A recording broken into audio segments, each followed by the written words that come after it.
Bhuailm sa gastaf. Bhuailm sa freisin. Stop go away sa bháthair.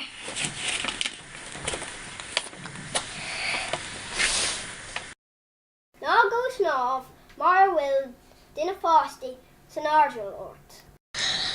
Bhuailm sa ghois mád.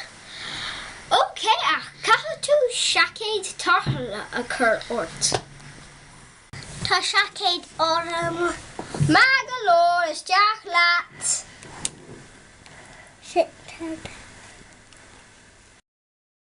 Cá seacéid tarthacha agus tús máid. Bhuailm sa gastaf. Tá na tuntrachaí rómhó. Nóir bhíonn tuntrachaí móra an ná go snámh. Libh mé seacha seo.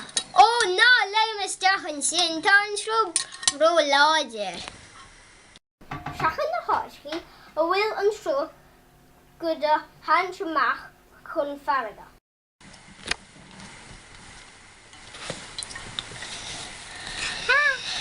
Seachlaigh seach!